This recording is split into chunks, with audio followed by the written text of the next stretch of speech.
and getting, you know, something verified, but that's who they went to. So with that being said, I think that as a new kid on the block, you have a responsibility of representing your generation, sort of speak.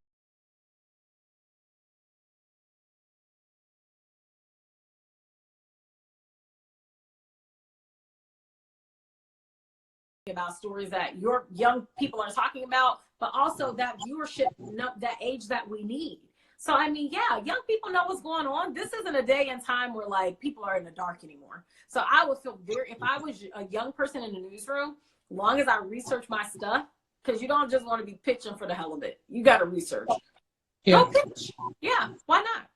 All they can say is no or not right now, and you just keep revisiting it. Obviously without being a pest, but yeah.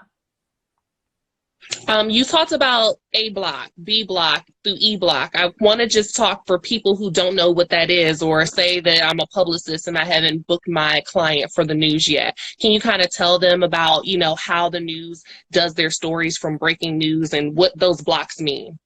So in our case, most of our newscasts are typically an hour long. You obviously take the breaks out and it's shorter than that, but I'm not even gonna get into that. I'll just make it simple. So our newscasts go from A block to A, B, C, D, E, F to F block. So once you get into the A, B, C, D, E, F, G, you get into E, F, G, you're kind of like in the blocks of sports. You got 2 sports blocks and then the end of the newscast. Okay, so that's how that works. And then you have some of the lighter stories will be in the very last block. Like, take a look at this before we go tonight. This is out of, sometimes it's local, sometimes it's not, and it's the funny moment, pretty much. A block is your stories that pretty much everybody cares about. Sometimes they're national, if it's like, for example, coronavirus, or if it is something involving the stock market, but it's usually something everybody's talking about. So typically right now, A block would be the latest numbers on who's infected with the coronavirus in the state, who's died, and then from there you may have, for example, something that was announced from the mayor in the city of Chicago. It could be that schools are going to close. That would be an A block story. B block may be something like my story that I had. It didn't go in the B block, but it was pretty close to the B block. It was a story about the inmates. The reason why that went into the B block is because we had already been talking about inmates being infected and etc. So it's kind of like a spinoff. So we talked about that already, but here's really what inmates are saying, kind of thing. And then C block, D block, it just goes in the order of kind of where it fits. So typically our C block is like kind of news around the world, not around the world, around the nation. It's kind of like the big stories in New York happening. That will be the C. And then the D block is kind of almost the A block, but with a little bit more national feel to it, if that makes sense. And it's quicker paced. So I hope that makes sense. Absolutely. Thank you for doing that. I don't want to hold you too much longer, but I do want to get back into your experience because you do have that. Where I'm going. Okay. Where am I going? I love it. I love it.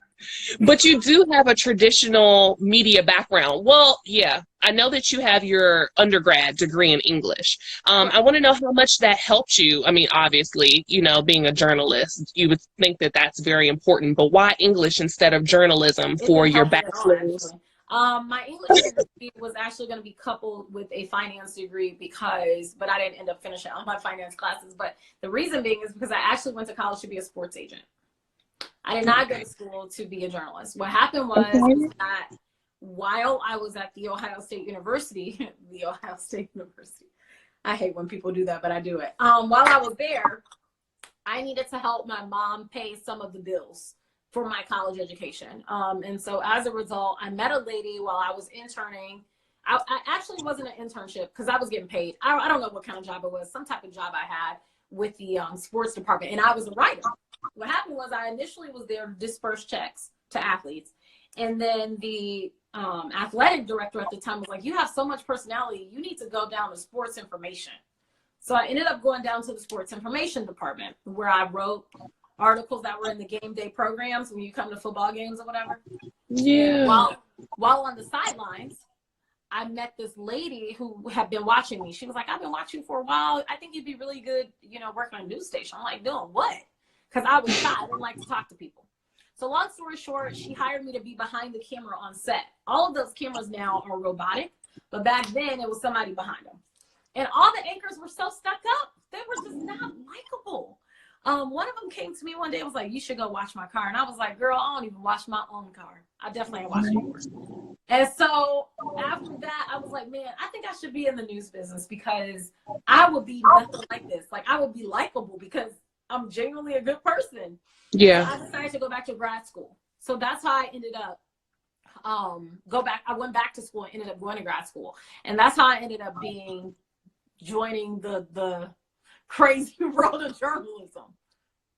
Do you think that grad school was necessary for you to get into that industry? And do you think that degrees are important for you? Do you think that you needed that training before getting into the industry? You can't there's fundamentals that you get in school. Now, I don't know if it would have been different if I went and got a bachelor's. That's 4 years. My graduate degree, my brother said, not today, that's my brother. My graduate degree was a year and a half, but it was a little bit longer because I was a teacher's assistant, a graduate assistant. So it was a little bit longer. I think I got fundamentals there that you just cannot get by just hopping into a newsroom.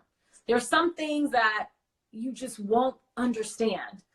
There's a lot of things that you're not taught. Like, nobody taught me contracts. Thank God I was going to go be a lawyer because I knew contract law, even though I had never really per se studied it. I knew enough about it because I knew one day I was going to be a sports agent. So I had looked into it, read books. So I understood contracts and things like that. Nobody in grad school prepared me to negotiate a contract, negotiate vacation time, negotiate how much I'm worth, or to negotiate all kinds of things. I've negotiated a lot of things in contract. So nobody taught me that. That was something that, I didn't get from grad school. I didn't get from being on the job. I just learned it on my own. So there's some things you can learn on your own, but I think ultimately you need some educational background to be a journalist. You just do. People have done it and they've done it well, but that doesn't mean to me that you're just a great journalist because you do it well and you didn't go to school.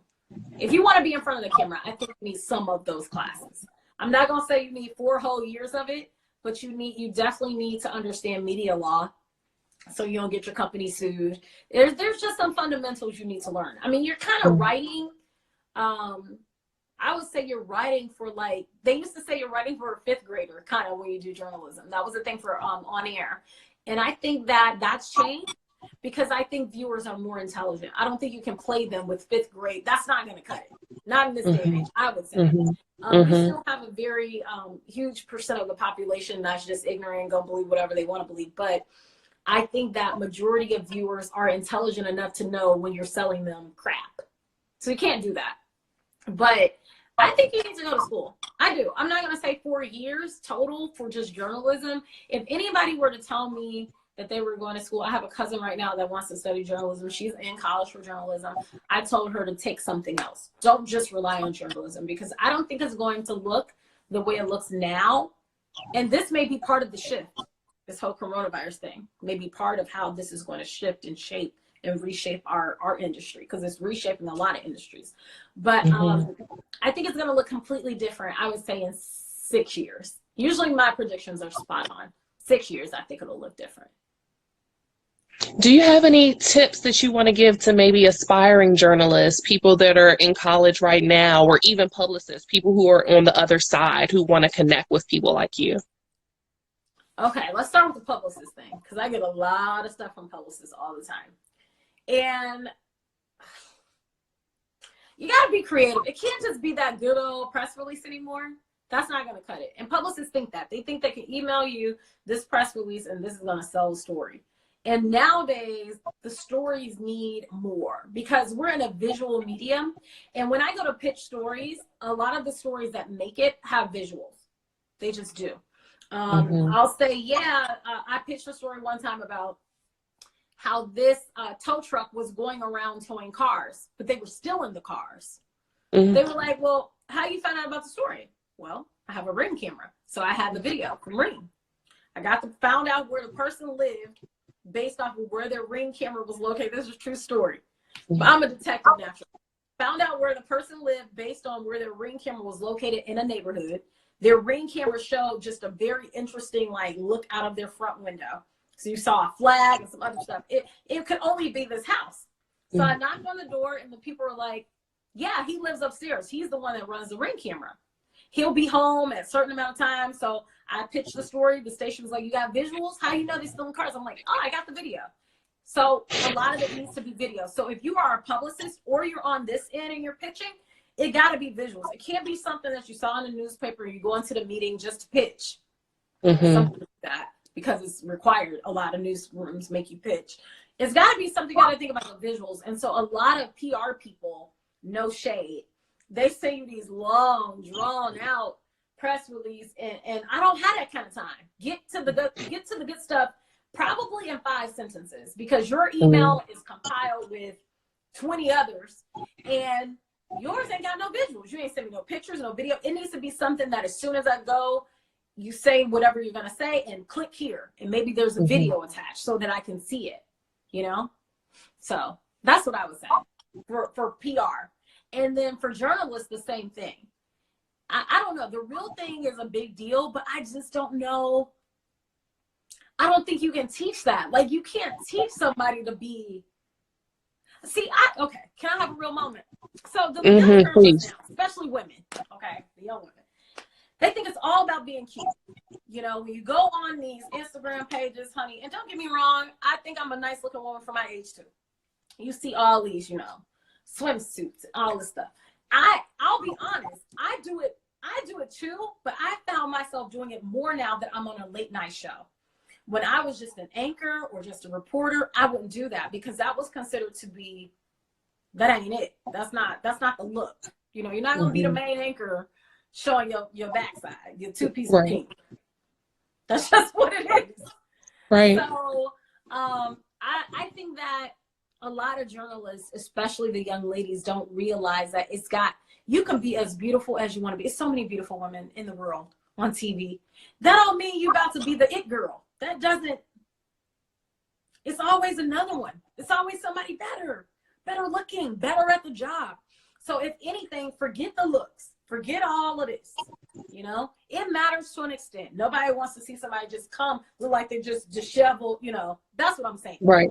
But don't focus on that as much as your craft. Your craft, you could be as beautiful as ever, but if you're an idiot, nobody cares. You gotta make sure your craft is on point. And so that's the biggest thing for young people, is a lot of times we're living in an IG world, IG model world, Tatiana world. I get it. I'm in the world. I see it too. But you can't let that be the focus of what your craft is. You got to be better at your craft than that stuff. Yeah. So that's what I would say, especially the young people, because they get that twisted. I've had to tell some of my mentees that. Like, I don't care about your Gucci boots. Like, at the end of the day, most of your viewers can't afford those.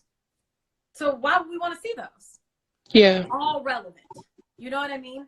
Like, level yourself. Yeah. Humble yourself. That's the biggest thing. Yeah. What do you want your brand to really represent?